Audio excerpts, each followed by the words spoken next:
Germany में बैठा एक आदमी हिंदुओं और मुस्लिमों को कैसे बेवकूफ बना रहा है, जरा ध्यान से सुनिएगा। शिवाजी महाराज और औरंगजेब का एग्जाम्पल देके ये बंदा कह रहा है कि हिंदुओं और मुस्लिमों में तो बहुत प्यार था और ये नफरत तो बीजेपी और मोदी फैला रहे हैं। वाह, क्या बेवकूफ बनाया जा रहा है। चलो इसके पीछे के तथ्यों का पता लगाते हैं कि इसमें कितनी सच्चाई है। देखिए, जर्मनी में बैठा वो बंदा जिस इतिहास की बात कर रहा है वो 350 साल से भी पुराना है, जिसके तथ्य सिर्फ इतिहास की किताबों में ही मौजूद हैं। मैं आपको इतना पीछे नहीं लेके जाऊंगा, मैं आपको सिर्फ 35 साल ही पीछे लेके चलता हूँ। जिनके साथ ये घटना हुई है वो सब लोग और तथ्य आज तक जिंदा है। क्या बताएं हम, आज कहते तुम लोग क्यों भागे। भगाया गया। मस्जिदों में जब वो अनाउंस करते थे, लड़कियां गिन के रखी थी, वो लड़की मेरी, वो मकान मेरा, वो औरत मेरी, आदमी को मार डालेंगे। हम कैसे, हमारे माँ बाप हमें कैसे छोड़ते। मैं अपने 2nd क्लास में मेरा भाई पढ़ता था, मैं उसको ट्रक में, पड़ोसियों की ट्रक में आई हूँ। मैं भाई को नहीं छोड़ सकती यहाँ पे, मैं चाहूँगी ये मेरे साथ जाएगा। उनके मस्जिदों में कोई नहीं था उनका ज्ञानवान वहाँ पर जो उनको बताए कि ये मत करो, ये गलत है, ये चीजें। हम कौन सा भाईचारा उन्होंने हमें उस टाइम दिखाया जो हम बोले कि हाँ ये हमारे अपने हैं। जी हाँ गाइस, मैं बात कर रहा हूँ कश्मीर के पंडितों के पलायन और उनके साथ हुई बर्बरता की।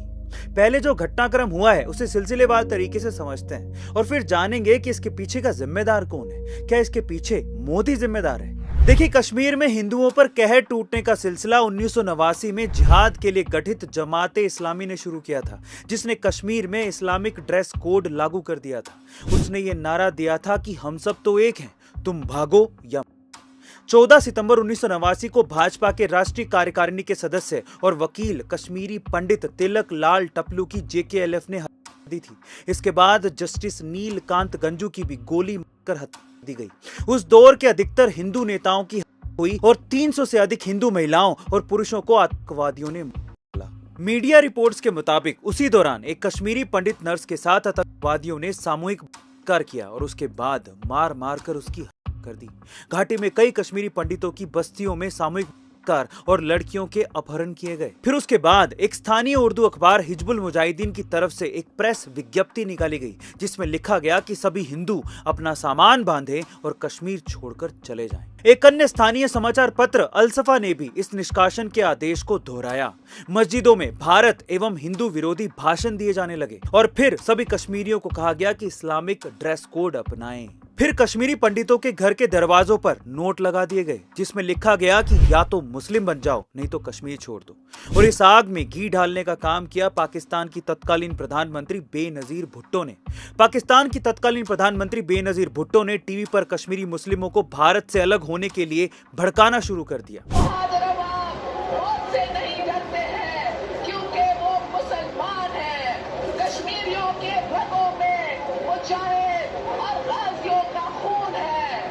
इन सबके बीच कश्मीर से पंडित रातों रात अपना सब कुछ छोड़ने को मजबूर हो गए। इसके बाद भी कश्मीर का जलना बंद नहीं हुआ था। अब वो बड़े नरसंहार सुनिए जो उस वक्त कश्मीर में हुए थे। सबसे पहला डोडा नरसंहार।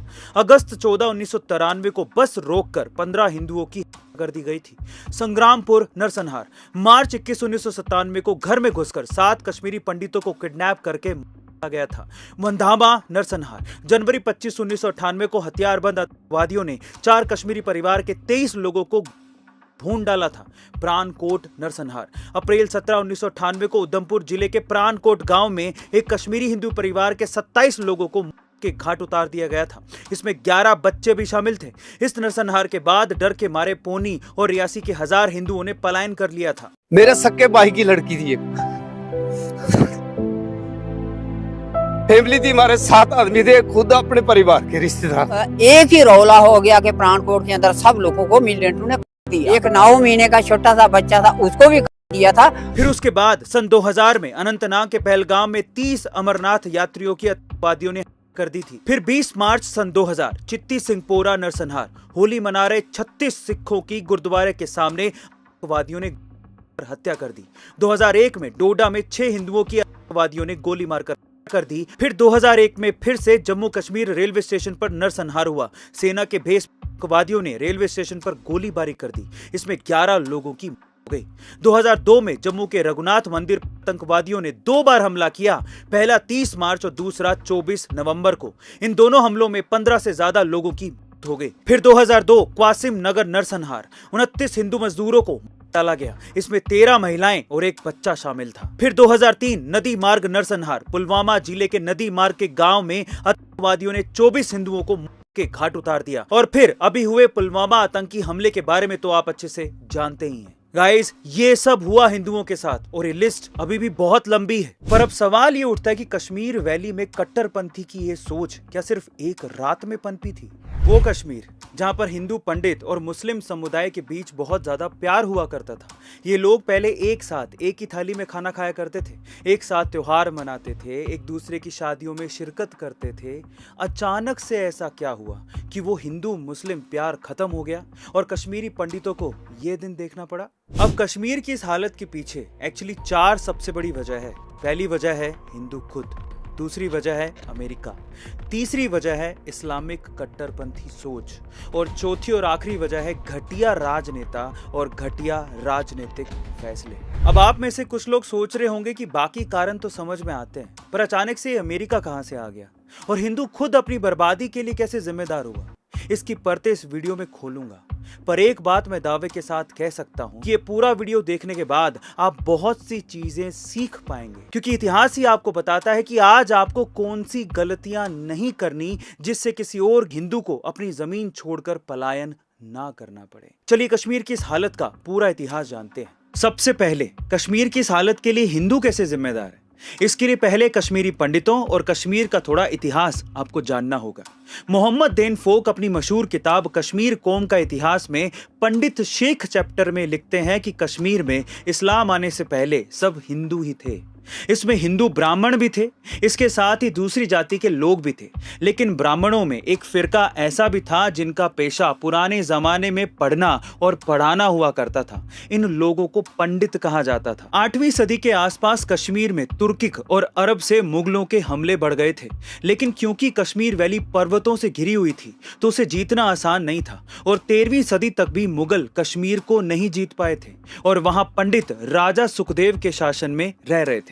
तब तक सब हिंदू पंडित ही थे और फिर फिरा हिंदुओं का दिमाग।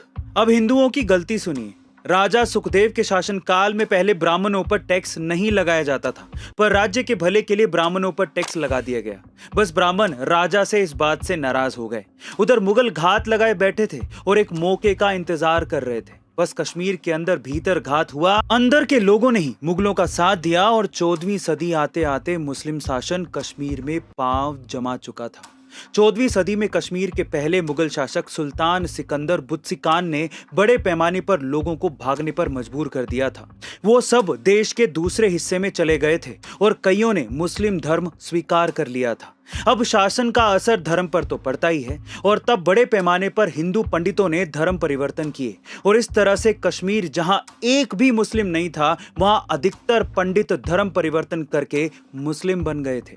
अब सोचिए कि हिंदुओं पे सिर्फ एक कर लगाने की वजह से कई हिंदुओं ने अपने राजा का साथ छोड़ दिया, जिसके बाद पहली बार कश्मीर में मुगलों के पांव पड़े, इस्लाम आया। फिर ना सिर्फ धर्म परिवर्तन हुआ, कई बार पंडितों का पलायन हुआ और 1990 आते आते पंडितवादी से पूरी तरह से खदेड़ दिए गए। गिरिजा के साथ भी जो हुआ उसकी शुरुआत यहीं से हुई। यानी हिंदुओं ने हिंदू राजा के खिलाफ ही मुगलों का साथ दिया और एक दिन ऐसा आया कि उन्हीं हिंदुओं की बेटियों को दिया गया। अफसोस की बात यह है कि वाला भी हिंदू परिवार से ही रहा होगा, जिन्होंने मुगलों के आने पर अपना धर्म परिवर्तन कर लिया होगा।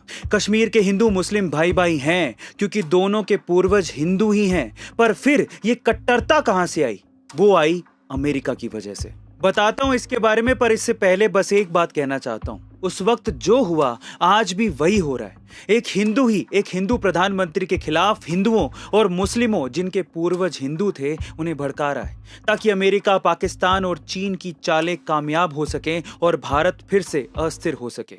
और अगर आपने ये होने दिया तो वही होगा जो कश्मीरी पंडितों के साथ हुआ। हमें छत्रपति शिवाजी महाराज का उदाहरण देके ये बताया गया कि आगरा की फोर्ट से जान बचाने में एक मुस्लिम ने उनकी मदद की। देखो कितना प्यार था। पर यह क्यों नहीं बोला गया कि छत्रपति शिवाजी महाराज ने जिसका पेट फाड़ा था वो भी एक मुस्लिम था जिसने शिवाजी महाराज को पकड़ने के लिए रास्ते में आए तुलसापुर के हिंदू मंदिर तक को तोड़ दिया था, गांव के गांव ध्वस्त कर दिए थे और महिलाओं पर अत्याचार किए थे। क्या उस वक्त हिंदू मुस्लिमों में लड़ाई कराने वाले भी मोदी थे या बीजेपी थी? और जिस तरह से ये लोग भारत के युवकों का दिमाग खराब कर रहे हैं, एक दिन ये ना बोल दें कि हिंदू शास्त्रों में लिखा गया है कि आत्मा नहीं मरती, तो मोदी जी की आत्मा वहां पर थी जिसने हिंदू मुस्लिम लड़ाई करवाई। अब असल में बात यहां हिंदू मुस्लिम की नहीं है, बात है देश को बचाने की। छत्रपति शिवाजी महाराज उस हर मुस्लिम से प्यार करते थे जो उनके देश से प्यार करता था, और उस हर मुस्लिम के खिलाफ थे जो मराठा साम्राज्य को खत्म करना चाहता था। मोदी जी के लिए भी यही है, वो हर सच्चा मुसलमान जो देश से प्यार करता है, मोदी जी उससे प्यार करते हैं। अब ये जानेंगे कि कश्मीर की इस हालत के लिए अमेरिका कैसे जिम्मेदार है। देखिए, कश्मीर के हिंदू और मुस्लिम दोनों के पूर्वज एक ही थे, दोनों भाई भाई थे, पर फिर मुसलमानों में ये कट्टरता आई कहां से? उसके लिए जिम्मेदार है अमेरिका और पाकिस्तान। देखिए, किसी भी धर्म और धर्म के लोग कभी खराब नहीं होते। भाई भाई के रिश्ते तब खराब होते हैं जब कट्टरता आती है। 19 जनवरी 1990 को वो दिन माना जाता है जब कश्मीर के पंडितों को अपना घर छोड़ने का फरमान जारी कर दिया गया था।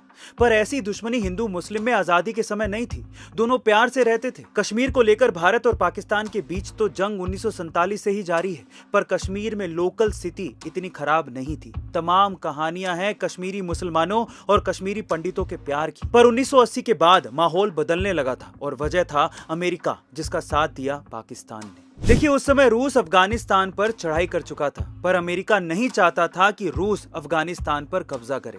अमेरिका रूस को वहां से निकालने की फिराक में था। तब अमेरिका ने अफगानिस्तान के लोगों को मुजाहिदीन बनाना शुरू किया। ये लोग बेरहम थे, कोई दिल नहीं था, और बस बगैर जान की परवाह किए रूस के सैनिकों को मारना चाहते थे। ऐसा उन्हें तैयार किया गया था। इसमें सबसे पहले वो लोग शामिल हुए जो अफगानिस्तान की जनता के लिए पहले से ही समस्या थे। क्रूर, वहशी लोग, उठाईगिरी और अपराधी, इन सब की ट्रेनिंग पाकिस्तानी कब्जे वाले कश्मीर में होने लगी। अब ये मुजाहिदीन भारत के कश्मीर के लोगों के भी संपर्क में रहने लगे, जिससे ऐसे कट्टर मुजाहिदीन विचार कश्मीर के मुसलमानों में भी पनपने लगे। बस यहीं से कश्मीर के हालात खराब होने की शुरुआत हो चुकी थी। बड़े पैमाने पर कश्मीर के युवा पीओके में जाते और आतंकवादी बनकर लौटते। यहीं से कट्टरवाद और आतंकवाद की शुरुआत असल में हुई थी। कश्मीर की गंगा जमुना तहजीब को बिगाड़ने के लिए अमेरिका और पाकिस्तान दोनों जिम्मेदार हैं। अब कश्मीर की हालत के लिए घटिया राजनेता और उनकी राजनीति कैसे जिम्मेदार है, जरा ध्यान से सुनिएगा। पहले हिंदुओं ने कश्मीर में इस्लाम को आने दिया, फिर अमेरिका ने कट्टर मुजाहिदीन को कश्मीर में जोड़ा। रही सही कसर वादी के नेताओं और घटिया राजनीति ने पूरी कर दी। 1986 में गुलाम मोहम्मद शाह ने अपने बहनोई फारूक अब्दुल्ला से सत्ता छीन ली और जम्मू कश्मीर के मुख्यमंत्री बन गए। खुद को सही ठहराने के लिए उन्होंने एक खतरनाक निर्णय लिया। ऐलान हुआ कि जम्मू के न्यू सिविल सेक्रेटेरिएट एरिया में एक पुराने मंदिर को गिराकर भव्य शाह मस्जिद बनाई जाएगी। तो लोगों ने प्रदर्शन किया कि यह नहीं होगा। जवाब में कट्टरपंथियों ने नारा दे दिया कि इस्लाम खतरे में है। इसके बाद कश्मीरी पंडितों पर धावा बोल दिया गया। साउथ कश्मीर और सोपोर में सबसे ज्यादा हमले हुए और जोर इस बात पर रहता था कि प्रॉपर्टी लूट ली जाए और बाई प्रोडक्ट के रूप में की जाती थी। नतीजन 12 मार्च 1986 को राज्यपाल जगमोहन ने शाह की सरकार को दंगे ना रोक पाने की नाकामी की वजह से बर्खास्त कर दिया था। फिर 1987 में कांग्रेस और नेशनल कॉन्फ्रेंस ने एक साथ चुनाव लड़ने का फैसला लिया था, लेकिन उन्हें एक नई राजनीतिक ताकत मुस्लिम यूनाइटेड फ्रंट ने चुनौती दे दी थी।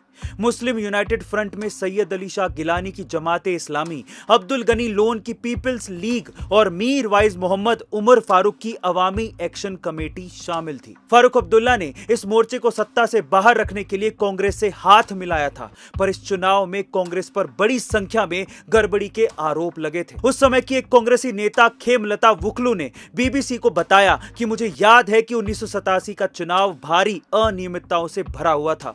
हारने वाले उम्मीदवारों को विजेता घोषित कर दिया गया था और इससे आम आदमी का चुनाव और लोकतांत्रिक प्रक्रियाओं से भरोसा उठ गया था। दरअसल 1987 में जम्मू कश्मीर में जब विधानसभा चुनाव हुए थे तो इस चुनाव में श्रीनगर के आमिर कदल से मुस्लिम यूनाइटेड फ्रंट के यूसुफ शाह भी चुनाव लड़ रहे थे।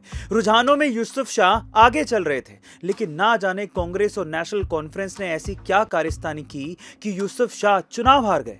इसके विरोध में युवा सड़कों पर उतर गए थे। नेशनल कॉन्फ्रेंस की सरकार बनने पर यूसुफ शाह को गिरफ्तार कर लिया गया था और कई महीनों तक उसे जेल में रखा गया था। अब जेल से छूटने के बाद यही यूसुफ शाह नाम बदलकर पाकिस्तान स्थित हिजबुल मुजाहिदीन के कमांडर सैयद सलाउद्दीन बन गए थे।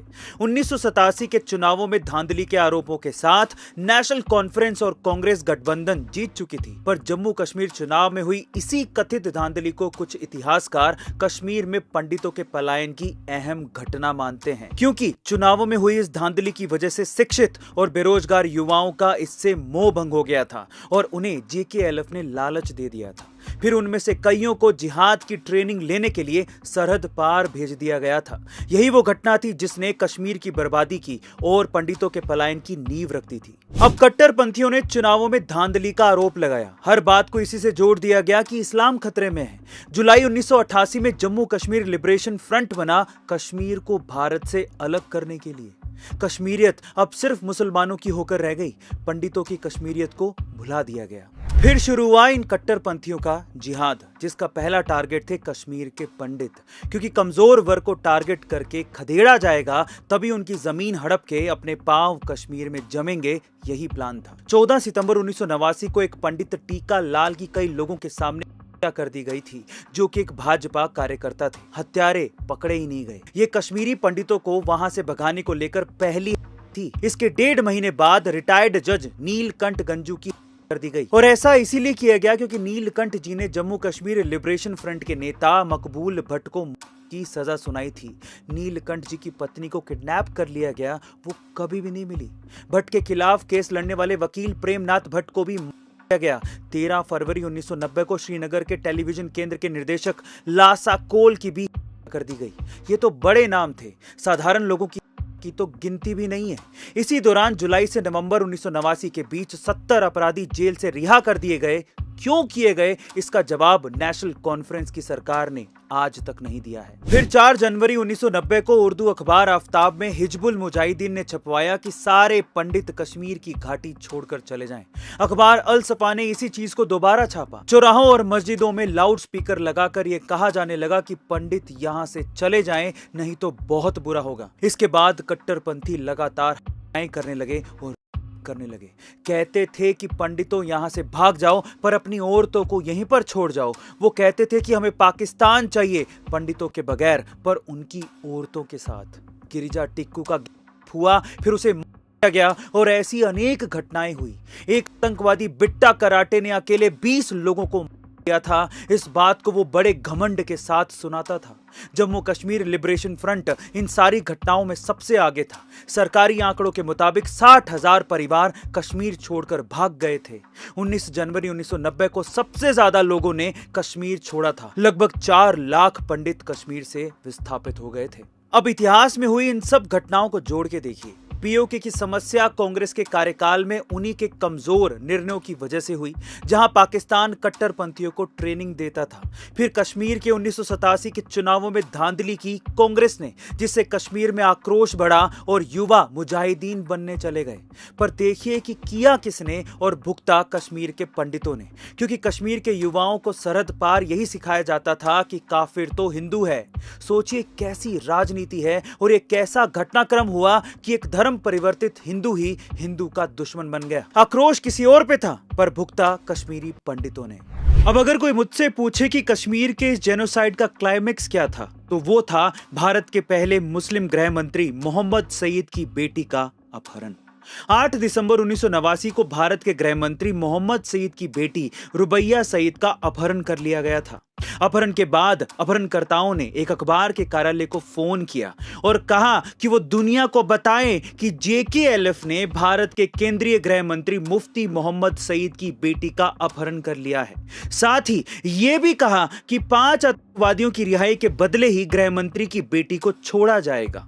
जेकेएलएफ ने जिन 5 खूंखार आतंकवादियों की रिहाई की मांग की थी, उसमें गुलाम नबी भट्ट, मोहम्मद अल्ताफ, नूर मोहम्मद कलवाल, जावेद जरगल और अब्दुल हमीद शेख शामिल थे।